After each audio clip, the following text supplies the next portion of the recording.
Subscribe कीजिए आपके अपने YouTube channel education for CBSE को और बेल आइकन को दबाइए ऐसे ही वीडियोस देखने के लिए। बात करते हैं बर्थ ऑफ वेमार रिपब्लिक, हमारी पहली टॉपिक है। तो इससे पहले कॉपी और पेन लेकर के तैयार हो जाइए फटाक से कॉपी और पेन लेकर के, ताकि मैं आप लोग जो नोट करवा सकूँ लिख सके। देखिए, Germany a powerful empire in the early year of 20th century. जैसा कि हम लोग जानते हैं कि 20th सेंचुरी में सबसे पावरफुल एम्पायर कौन था? जर्मनी था। लेकिन होता क्या है कि वार की वजह से जब इसे ही कह दिया जाता है, जैसा कि मैंने आपको इंट्रोडक्शन बताया था, जब इसे ही कह दिया जाता है कि तुम 6 बिलियन पाउंड जो है उसे पे करो, तब यहाँ पे इसकी इकोनॉमी बहुत ही ज़्यादा गिर जाती है। अब ऐसी कंडीशन यहाँ पे इन लोगों के साथ आ जाती है कि यदि इन लोगों को एक रोटी का टुकड़ा भी खरीदना है तो भी इन्हें, आप लोग आके देखेंगे, तो भी इन्हें बंडल्स कर करके लेके जाने पड़ते थे। क्या पैसे लेके जाने पड़ते थे बक्सा में भर भर के। ठीक, तो ऐसी कंडीशन यहाँ पे आ गई थी और सभी लोग इसी को दोषी ठहरा रहे थे, किसी जर्मनी को। कहानी ध्यान से सुनिए तभी समझ में आएगा। तो आप लोग लिखते भी चलिए 6 बिलियन पाउंड वगैरह जो भी है, तो जर्मनी को ही सभी का दोषी क्या किया गया था, ठहराया गया था। जैसा कि आप लोग ये देख सकते हैं, ये है जर्मनी का हमारा एम्पायर। तो अब हम लोग बात करते हैं इफेक्ट ऑफ वॉर। देखिए, इफेक्ट क्या होता है, ये सब इसी के अंदर है। अब मैं सब टॉपिक का फोटो इसलिए नहीं लिया हूँ ताकि यार बहुत ज़्यादा बड़ा हो जाता है, मतलब आ भी नहीं पाता ना, तो इसीलिए मैं सब टॉपिक का फोटो नहीं लिया, पर मैं सब टॉपिक भी इसी के अंदर बताऊंगा। ठीक, देखिए द इफेक्ट ऑफ वार। तो वार का इफेक्ट क्या होता है? वार का इफेक्ट ये होता है कि यहाँ पे काफ़ी ज़्यादा इकोनॉमी गिर जाती है, जैसा कि मैंने अभी अभी बताया। और यहाँ पे नवंबर क्रिमिनल किसे कहा जाता है? ये वो लोग होते हैं जो लोग वेमार रिपब्लिक को सपोर्ट करते थे, जैसे सोशलिस्ट, कैथोलिक और डेमोक्रेट। कौन कौन? सोशलिस्ट, कैथोलिक और डेमोक्रेट्स।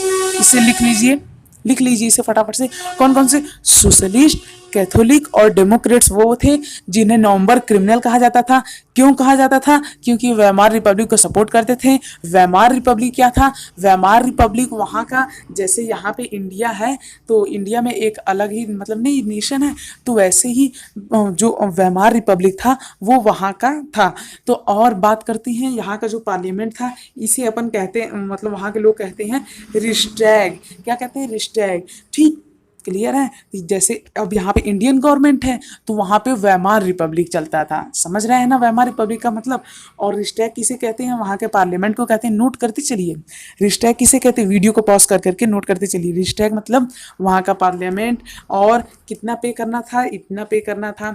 और उसके बाद यहाँ पे और क्या होता है, अब हमने देख लिया इफेक्ट ऑफ वार। तो यहाँ की इकोनॉमी वगैरह बहुत गिर गई थी, बहुत ही घटिया कंडीशन हो गई थी।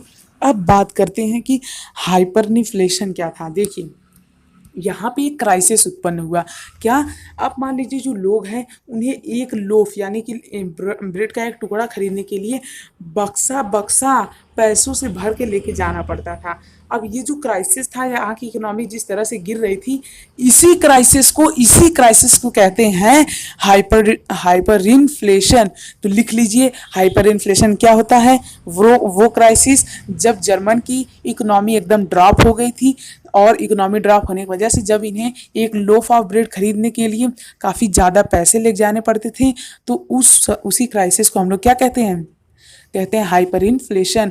क्यों हो रहा था? क्योंकि यहाँ की करेंसी जो थी वो एकदम बुरी तरह से गिर गई थी। क्यों? क्योंकि इसके पास जितना भी गोल्ड था, जितना भी खजाना था, वो सभी तो इसने बेच दिया था किसी में, अपने मतलब कि कर्ज को भुगतान करने में, जो कि इन्हें फोर्स किया गया पे करने के लिए। अब बात करेंगे हम लोग ईयर ऑफ डिप्रेशन के बारे में। सो यदि आप लोग यहाँ तक आ चुके हैं तो प्लीज़ हमारे चैनल को सब्सक्राइब कर दीजिए और चैनल पर विजिट करना मत भूलिएगा, वहाँ पर ऐसे ही बहुत सारी वीडियोज़ हैं।